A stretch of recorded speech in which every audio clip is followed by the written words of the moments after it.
Tania world blogs তানিয়ার পেজে তোমাদের অনেক অনেক স্বাগত। মায়াপুরের পার্ট 2 ব্লগ নিয়ে চলে এসেছি। পার্ট 1টা তোমরা দেখেছো, সেখানে ব্রেকফাস্ট করতে গিয়েছিলাম, সেই পর্যন্ত দেখেছো। খুব খিদে পেয়েছিল, সকাল থেকে কিছু খাওয়া হয়নি। যাই হোক, এই হেলদি ব্রেকফাস্ট খেয়ে আমরা একটু সাইট সিন করে নেব। আর এর সাথে সাথে শুনলাম যে লাঞ্চটাও বুক করে নিতে হবে। এখানে সব কিছু ডিসিপ্লিন টাইম মতো হয়, একটু পরে গেলে আমরা লাঞ্চের সেই টিকিট বুকিংটা করতে পারবো না। যাই হোক, আমরা গীতা ভবনে চলে গেলাম। এখানে অনেকগুলো ভবন আছে, প্রত্যেকটা ভবনে সুন্দরভাবে খাবার পরিবেশন করা হয়। আমরা চলে এসেছি গীতা ভবনে। এখানে আমরা দেখে নিচ্ছি যে অন্ন, ডাল, ভেজ পকোড়া, রুটি, ড্রাই সবজি, পনির সবজি, পরমান্ন মানে মিষ্টান্ন থাকবে। এখান থেকে খাবার বুকিং করে আমরা মেন মন্দিরের দিকে যাব, যে উদ্দেশ্যে এসেছি, যে ইস্কন মন্দিরটা একটু পরিদর্শন করব। যাই হোক, আমরা যখন ঈশ্বর উদ্যান ভবন থেকে বেরিয়েছিলাম, কিছু ছবি তুলেছিলাম মন্দিরে যাওয়ার আগে, এই ক্লিকগুলো করেছিলাম। এখান থেকে আমরা সোজা চলে যাব ওই মন্দিরে, ওটাই হলো ইস্কন মন্দির। আর মন্দিরটা এখনও চালু হয়নি, পুরনো মন্দিরেই এখনও পুজো আরতি করা হয়, এটা এখনও উদ্বোধন করা হয়নি। ওই সেই মন্দিরটা তোমরা দেখতে পাচ্ছ। চারিদিকের পরিবেশটাও কিন্তু খুবই সুন্দর, পরিষ্কার পরিচ্ছন্ন। চারিদিকের পরিবেশটা এত সুন্দর, এখানে এলে মনটা এমনিতেই ভালো হয়ে যায়। আর এখানে এসে যেটা শুনতে পেলাম, ক্যামেরা, মোবাইল এখানে ভেতরে নিয়ে ঢুকতে পারবো না, সেটা জমা দিয়ে ঢুকতে হবে। যাই হোক, ভেতরে মন্দিরের ছবি তোমাদের সাথে শেয়ার করতে পারবো না। এখান থেকে বেরিয়ে যখন এলাম, খুব বৃষ্টি হচ্ছিল। আমরা একটা জায়গায় রেস্ট নিয়ে তারপরে আবার মন্দিরের দিকে গেলাম। দেখো, চারিদিকে এভাবে লাইন করে পুরো গার্ড করা আছে, এভাবেই ঢুকতে হয় অনেক ভিড় হলে। যাই হোক, এখন ভিড় ছিল না, আমরা ফাঁকায় ঢুকে গেলাম। এখান থেকে কিছু যদি আমরা খেতে চাই, এখানে নিরামিষ অনেক ধরনের খাবার পাওয়া যায়, মিষ্টি, ঝুরি ভাজা থেকে বিভিন্ন ধরনের মিষ্টি জাতীয় জিনিস, তো এখান থেকে নিয়ে আমরা খেতে পারি। তো এখান থেকে আমাদের লাঞ্চের সময় হয়ে গেল, আমরা চলে গেলাম গীতা ভবনে। আরও অনেক ভবন আছে, প্রত্যেকটা ভবনে এভাবে সুন্দরভাবে খাবার পরিবেশন করা হয়। আর এখানে 1000 জন একসঙ্গে বসে খেতে পারে। খাবারগুলো সুন্দরভাবে পরিবেশন করা হয়, একদম নিয়ম মতো সুশৃঙ্খলভাবে খাবারগুলো দিয়ে যাচ্ছে।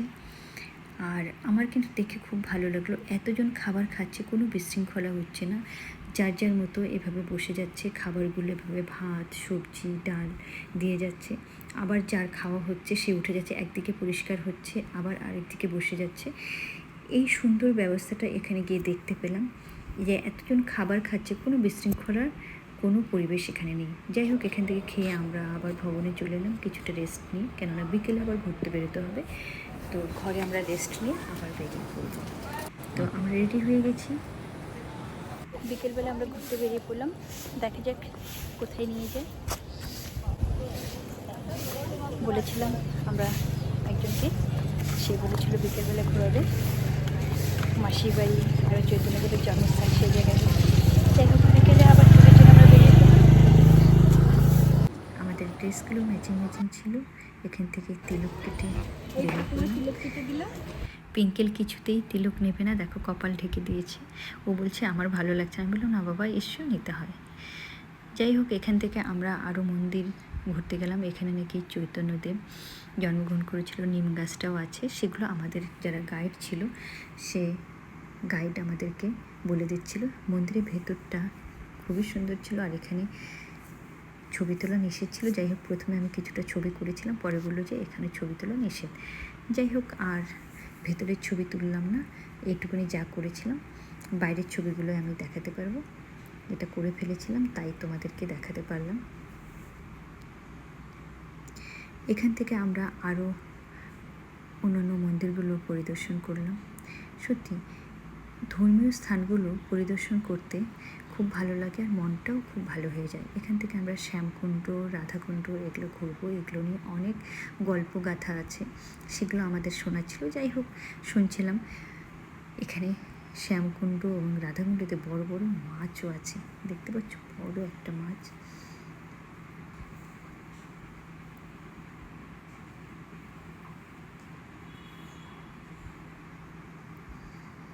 তবে এখানকার গল্প বিভিন্ন রকম কাল্পনিকভাবে তারাও সাজিয়ে নিয়েছে। যেটাই হোক, পরিবেশটা কিন্তু খুবই ভালো, ঘুরতে কিন্তু ভালো লাগে। যে কোনো ধর্মীয় স্থান একদম নিরিবিলি, শান্ত, আর পরিবেশগুলোও খুব ভালো থাকে।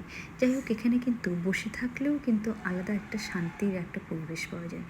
যাই হোক, এখান থেকে আরও একটা মন্দিরে আমরা গেলাম। এটা জগন্নাথ দেবের মন্দির ছিল, আর এখানে নৌকা বিহারও করা যায়। দেখো কী সুন্দরভাবে সাজিয়ে রেখেছে।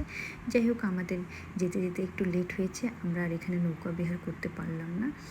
চারিদিকের পরিবেশটা দেখতে পেয়েছো যে প্রত্যেকটা মন্দিরের পরিবেশটা কিন্তু খুবই সুন্দর। যাই হোক, আমরা এখানে একটু ঘুরে একটু ছবি টবি তুলে নিলাম, একটু ভিডিও করে নিলাম, কেননা এই সুন্দর মুহূর্তগুলো আমরা সবাই একসঙ্গে কাটিয়েছি, সেটা সুন্দরভাবে আমরা রেখে দিতে চাই। এখানে বললো চারিদিকে 7 বার ঘুরে জোড়া অবস্থায় পুজো দিতে হয়। যাই হোক, এত গল্প আমার মনে নেই। আমরা কিছু ছবি আরও তুলে নিলাম। এখান থেকে বেরিয়ে আমরা মেন মন্দিরে চলে এলাম। সেখানে সন্ধ্যা আরতি হচ্ছিল। আমরা মন্দিরে ঢুকে দেখলাম কীর্তন শুরু হয়ে গেছে, সন্ধ্যা আরতি হচ্ছে। আর এই জায়গাতেই নাকি, এই ঘরটিতেই নাকি স্বামী প্রভুপাদ কীর্তন করতেন, আর সেটা এই অবস্থাতেই রাখা আছে।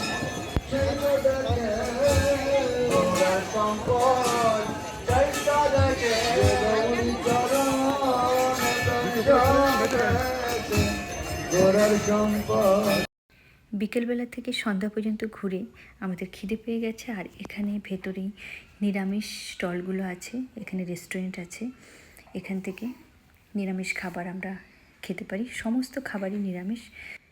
এটা হলো রাতের পরিবেশ।